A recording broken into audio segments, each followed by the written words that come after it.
The Dallas Cowboys get a massive road win over the Browns on Sunday. We'll just break it all down on this Victory Monday edition of the Locked On Cowboys podcast.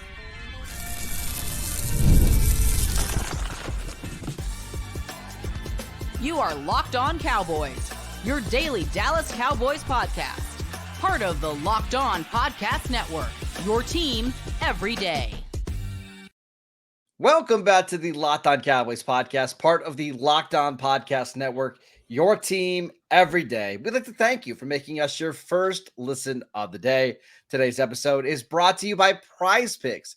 Go to prizepicks.com/LockedOnNFL and use promo code LockedOnNFL, all lowercase, to win $50 instantly when you play $5. Welcome back. I am your host, Marcus Mosher. You can follow me on Twitter at Marcus_Mosher. Joining me today, as always, is Landon McCool. You can follow him on Twitter at McCoolBCB. Landon, it is a Victory Monday podcast for the Locked On Cowboys listeners. How are you doing today, sir?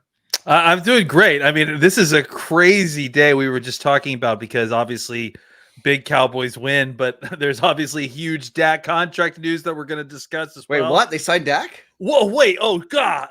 Yeah, I got woken this morning by Marcus going, "Hey buddy, time to get up and get to work because the Cowboys already are." So I'm feeling great. Obviously a lot of really positive Cowboys things happened today, and this is going to be a great show. Let's start with just some big picture stuff. The Cowboys, obviously, they beat the Browns 33-17 on Sunday in week 1 in Cleveland. I want to start with the defense, Landon, because to me, that's the story of this game. They set the tone early. I think there were some concerns about what this defense would look like without Dan Quinn, right? Mike Zimmer's first game as a coach, and they didn't skip a beat at all. No, they looked fantastic. You know, obviously the Cowboys defense was the dominant force in this game, and you know, Deshaun Watson was basically under siege the entire game. The run game for Cleveland was basically non-existent, and obviously, you know, they were shorthanded, and there were aspects of that was not working for Cleveland. But I think, you know, the concerns that we had about how quickly would this defense and this group of personnel that it kind of been playing in a simplified defense, how quickly would they take on this kind of more complicated system that Zimmer's running? And I think the answer was pretty quickly, you know, and they took to it and hit the ground running. All the people that you expected to perform at a high level seemingly were playing very comfortably. You know, Diggs had a fantastic game. Parsons, we'll talk about all these guys specifically, but it didn't feel like anybody was confused by what they were doing. People were playing fast and performing the way you expected them to. And I felt that, like, even the young players in this defense, the rookies that were starting that played a lot, they all actually played well and didn't make a ton of mistakes. So, I mean, as far as defensive reviews and grades going, I think Zimmer has been a resounding success through 1 week. Yeah, just a couple things on the Cleveland side of the ball. Deshaun Watson coming back from a shoulder injury. I think even Browns fans knew that this was probably going to be a pretty rough start. I mean, he didn't do anything in preseason, hardly practiced multiple days in a row. So I think a lot of Browns fans knew what was coming. But what I don't think they thought was going to come was that both starting offensive tackles were going to be out, right? Jedrick Wills did not practice all week. We knew he was going to be out. We talked about that a lot, honestly. Right. We knew that was going to. We didn't know that Jack Conklin, who was the starting right tackle, thought he was going to make the switch over to left tackle. Kind of last minute, he was ruled out. And Cleveland has one of the better backup tackle situations in the league, but that's pretty tough when you're going up against one of the best pass rush units in the league. Oh, absolutely, yeah. And I think that what the discussion that you and I had was, well, you know, Conklin's maybe a little bit banged up, so maybe they rotate Harden and Conklin. Yeah, you know, we thought that would be like worst case scenario. I certainly didn't expect him not to play at all, or for him to be inactive. So yeah, it clearly was not a great situation. Cleveland tried to do what they could to kind of protect themselves, and I feel like they did a little bit of a better job of that in the second half. But I also think that part of that was that Dallas was kind of trying to keep it all in front of them a little bit. So, yeah, I do think that when you know, push came to shove, and especially third downs, especially in the first half, when I'm pretty sure did they only get what I think one first down in the entire first half? So it was, I think it was 2 first downs in the entire first half, 1 in the first quarter. I mean, it was rough. I mean, it was really rough. Mike Zimmer had Kevin Stefanski in a very, very dark place where anything that he was throwing out, the Cowboys had answers to. And I just wanted to make one more quick note here. I thought the Cowboys tackling was as good as I can remember for a week 1 game. Mike McCarthy generally doesn't have his team practice much live tackling in camp, so I always worry about it early in the season. It wasn't an issue on Sunday. No, it absolutely was not. And I think a huge part of that overall was just the incredible play of the linebackers. Eric Kendricks had an amazing game. Obviously, the stats bear that out as well. But I think even the things between the sacks and the interceptions was flying to the football, making tackles. Overshone was incredible, was everywhere, was making tackles behind the line of scrimmage, showed off his speed. Flying. He was absolutely flying everywhere. And then I think another guy who's bears absolute mentioning in this area of tackling specifically is Jordan Lewis. Thought that Jordan Lewis was so physical on the perimeter that they couldn't get away with screens because he was turning them all back inside because he was dominating the blockers that was trying to get to him. And then when he wasn't, he was getting off of blocks, making tackles on tight ends and running backs in open field space situations where they should be breaking tackles and picking up first downs. He was bringing them down for short yard gains. And that's the kind of thing that great defenses do. They just, they suffocate you and they don't give you any opportunity to get any room. I thought Jordan Lewis was unbelievable. I mean, there were a couple times where they would run some wide receiver screens and he would either beat the block and make the tackle, or he would stack the wide receiver long enough so that teammates can come and help make the play. Jordan Lewis was unreal on Sunday. Another duo that was really good, DeMarcus Lawrence and Micah Parsons. I think together the number was 17 pressures, 3.5 sacks between the two of them. I mean, one of the things that I wanted to mention to you is, did you notice how often the Cowboys were lining up DeMarcus Lawrence as like the wide end and then playing Micah Parsons inside of him matched up against the guard? I thought that was fascinating. Yeah, I mean, especially since we felt like a lot of that stuff was going to be Dan Quinn specific, but it clearly was not. I mean, they clearly had a plan and clearly do have a plan to use Micah as a weapon up and down the line, not just like as a linebacker and as a defensive end. But, we saw 3 technique stuff. We saw all the guys kind of still do a lot of what we had seen previously with Quinn, like a lot of the kind of mixed line stuff. We saw, obviously, Lawrence reduced. We saw Nealand in a couple different spots. So, Nealand is another guy who had I felt like had a really great game. He didn't have a sack, but I think he had like 6 pressures or something like that, which for a rookie making his like first debut as a rotational player, that's pretty impressive. So I thought the pass rush overall was really, really good. And then early in the game, just to give some credit before we move off the defense, I thought the defensive tackle play, I really want to see the all 22, but I thought the defensive tackle play overall was really fantastic. We got at least one big hit on the quarterback from Jordan Phillips. I thought Mozzie Smith and the snaps that I noticed looked really, really good.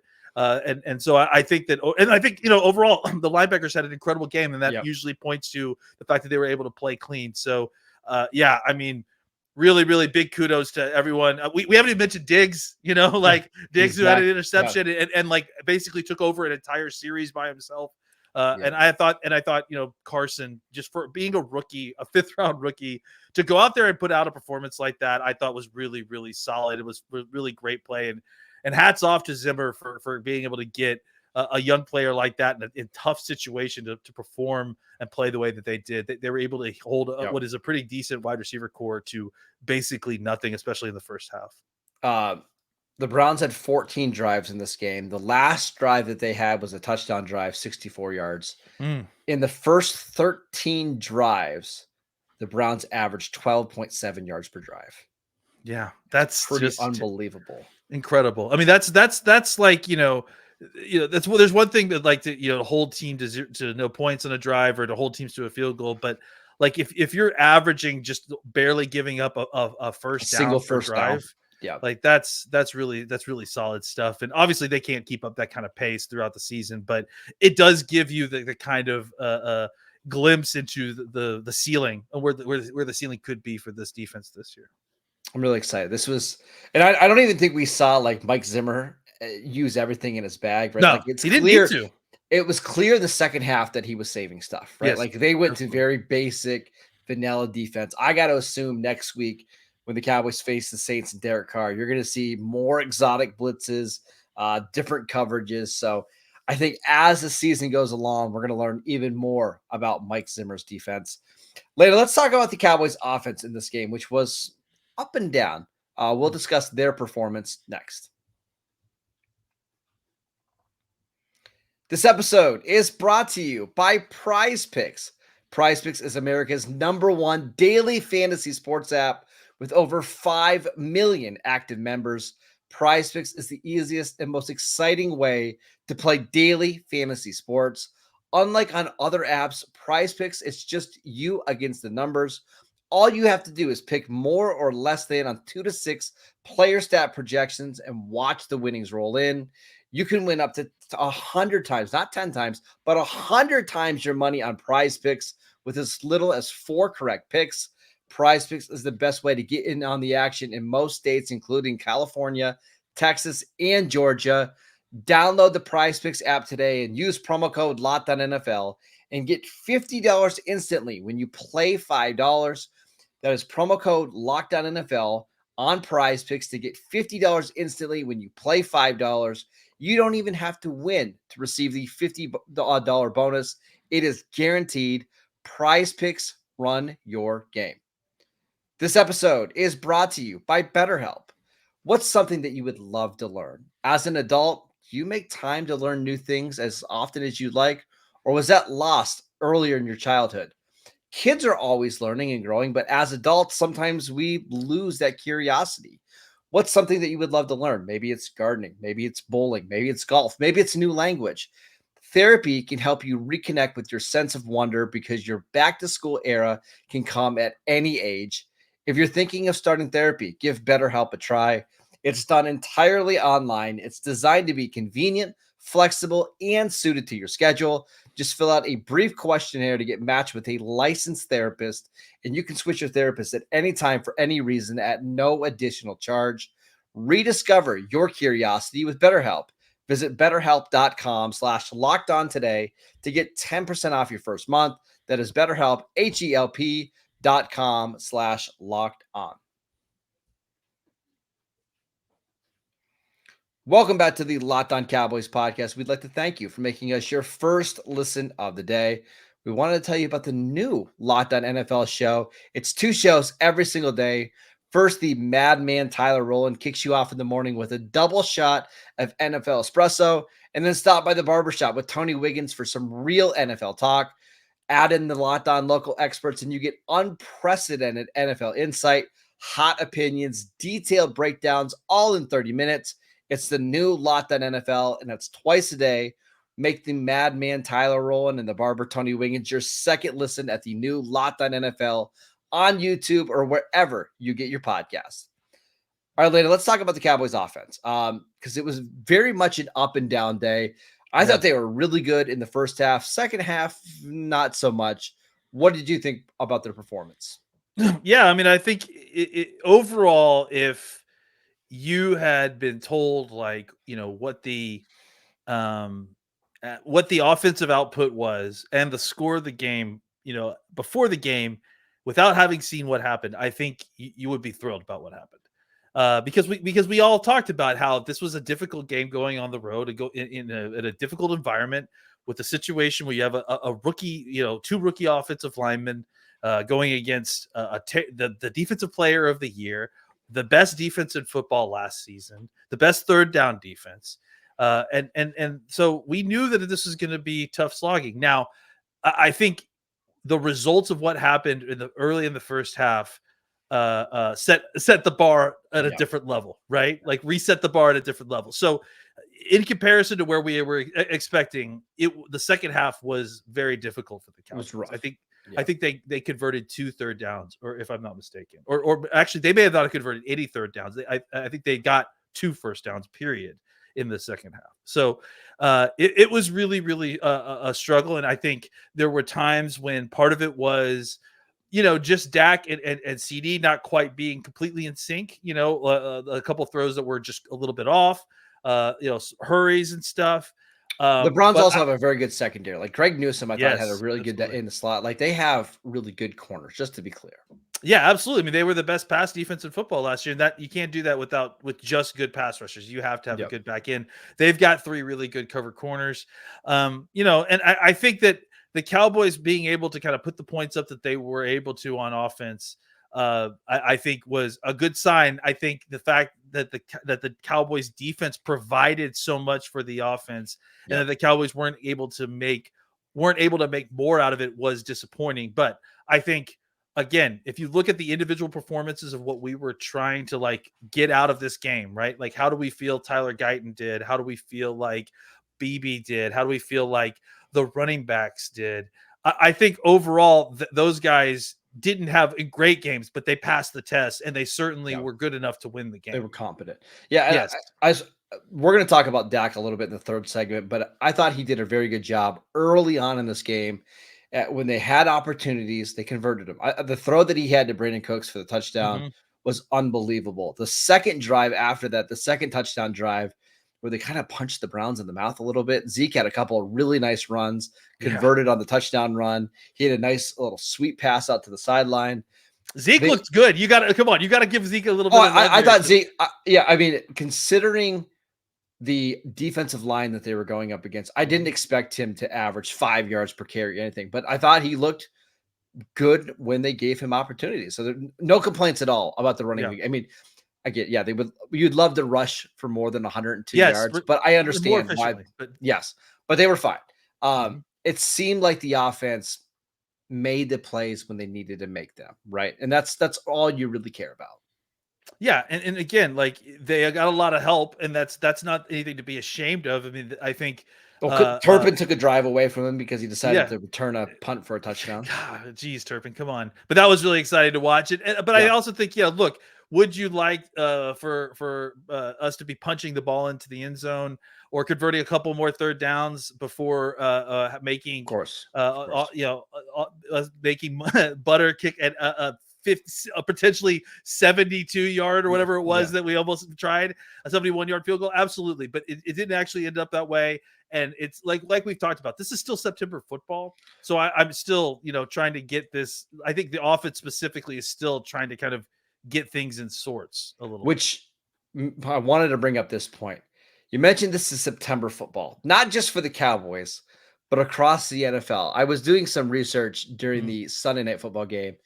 If you just look at the net passing yards from all the games on Sunday afternoon, so net passing yards is your passing yards minus the sack yardage that you take, right?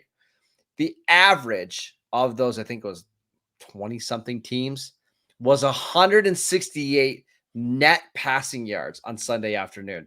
There were only, I'm looking at the numbers right now, there were only 2 teams that had more than 225 passing yards in the Sunday afternoon slate, the Dolphins and the Buccaneers. There were, I'm looking at this now, Landon, 1, 2, 3, 4, 5, 6, 7, 8, 9, 10, 11, 12, 13 teams that had less than 150 net passing yards on Sunday.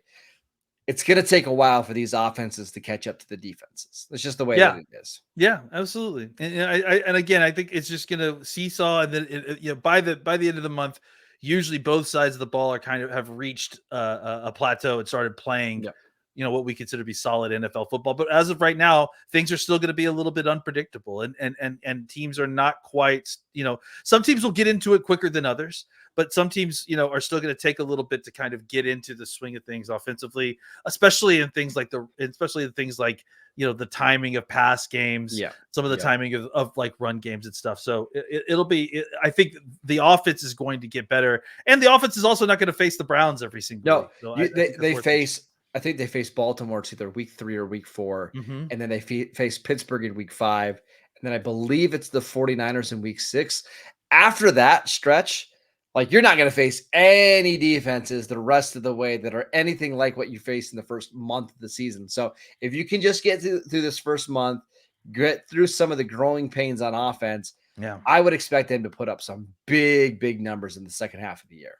Yeah, absolutely. And I also think, you get these 2 young offensive linemen a little bit more, with their feet underneath themselves a little bit better, because, going back and watching the game, like Guyton, was going through it. I mean, it was a struggle at times. They definitely helped him out, but I think, you know, as the season goes on and these guys get more experience, they're going to be able to handle situations better like that. And as you said, they won't play as good a defenses in the second half of the season that they played in the first half. So hopefully by then it'll really start evening out. You'll start to get a more balanced running game, more efficient running game.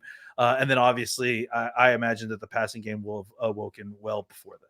Yeah, there's like a 3-game stretch in November where the Cowboys play the Commanders, Giants, Panthers. It's like those are going to be the games. The offense should be just fine. One more really quick note on the offense I want to mention before we move on. Jake Ferguson did get banged up in this game, and that's a big one. Even though Jake Ferguson didn't have a big performance against the Browns, he's kind of been Dak Prescott's most reliable weapon outside of CeeDee Lamb.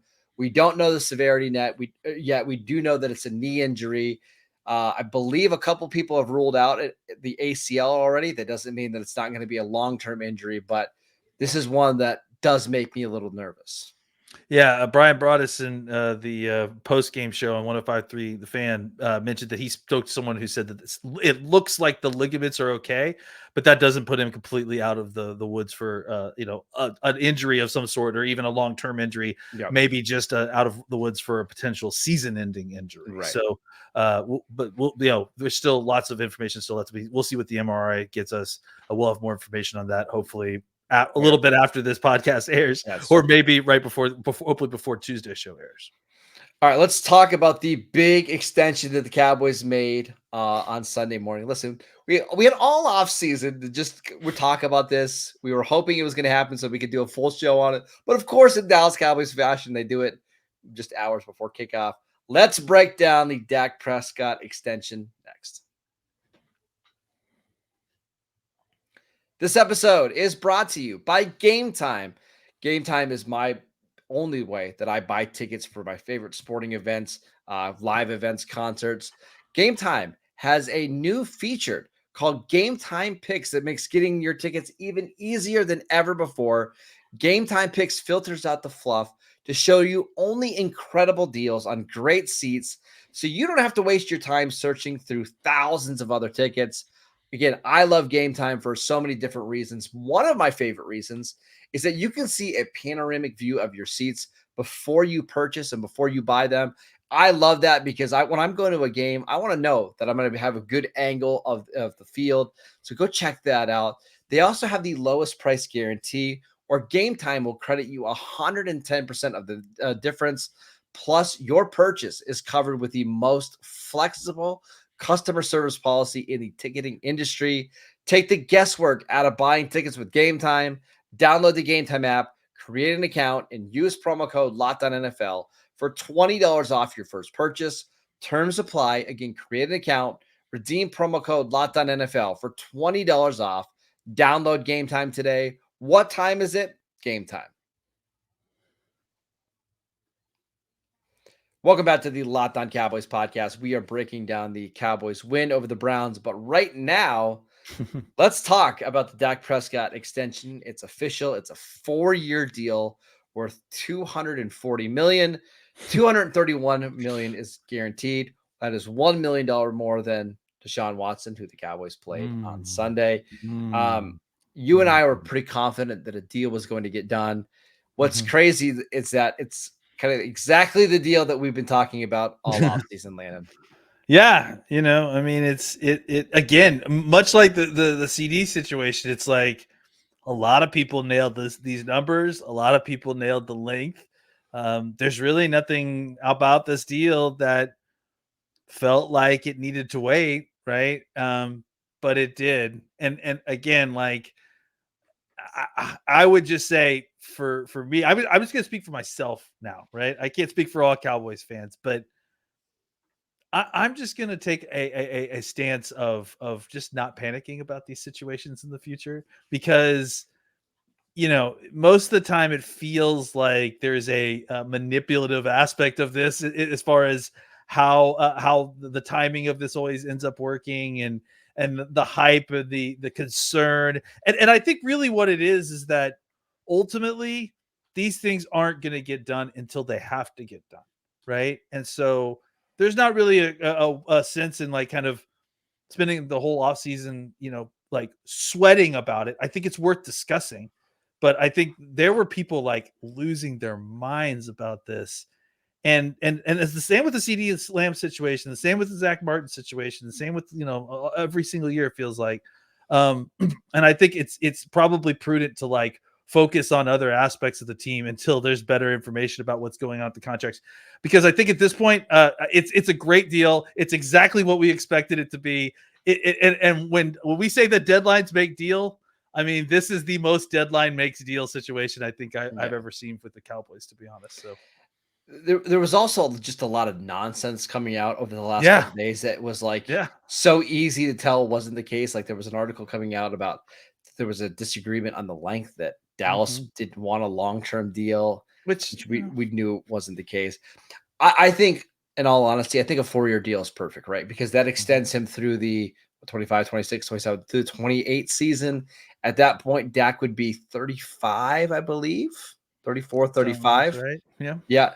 And by that time, it might be time to move on, or maybe Dak will decide to be done. But like, it feels like Dak still has several years left of quality football. Certainly now with him being more of a pocket passer. And we know that the way these contracts work, like, yes, Dak is the highest paid player in the league right now. It's not going to stay that way. I can promise you by this time next year, Landon, when we're doing the show after a week 1 win, probably over the Giants, somebody else is going to be the highest paid player in the league. So it's just, I don't stress about that part so much. And, especially with the cap going up, like $60 million is going to feel like a bargain. Well, I mean, I would argue that the people that are concerned about the delaying of all this, and I get it, like they are paying more, but the truth of the matter is the same people making the argument that the cap doesn't matter shouldn't also be making the argument that paying a little bit extra for Dak Prescott is going to be a big deal, because you just proved that it's not. And it's not. Like this was always the price though, because when we were talking about this deal in March, this is kind of the number we thought, like 60 million is what it's going to be, because he's always going to get more than Jordan Love and Tua and those quarterbacks that got signed this offseason because of his resume. And because there's no franchise tag, there's no 5th-year option, the number is just going to be inflated. So that's why we kind of came to this nice round number of 60. And that's ultimately what it was. Yeah, a couple more things. You pointed out, like, at this point they want to give Dak, the chance to kind of break through and give him 4 more years, because he's got, we feel like 4 more years of healthy football left. At 35, you start to just question exactly when do you hit the point of decline, right? I will point out that I think Todd Archer was the one who said that at the end of this contract, if Dak sees it through, he will have been the longest tenured starting quarterback in Dallas Cowboys history. Right. So, and I think that's noteworthy, right? Because I think at that point, like, the guys that you're talking about him being in the kind of reign of are Troy Aikman and Roger Staubach. Is that like a pun?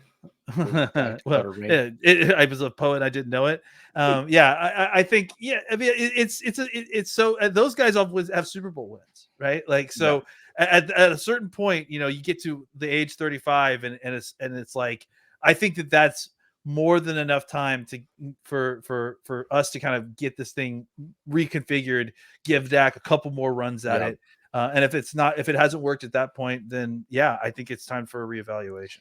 And we should also mention that there was going to be a $40 million dead cap hit on their cap in 2025, whether Dak was on or off the roster, right? But now that it's a 4-year deal and they have him for the next 5 years, you can move some of that money around, make it a little bit easier to retain some of the other players, whether it's Micah Parsons next year, Deron Bland, Tyler Smith. Like, I think let's be clear, they're not going to go out and be like very aggressive in free agency now that they got Dak done. But I do think this deal is going to help allow them to keep some of their own talent. I don't know if that would have been the case if he didn't get this deal done.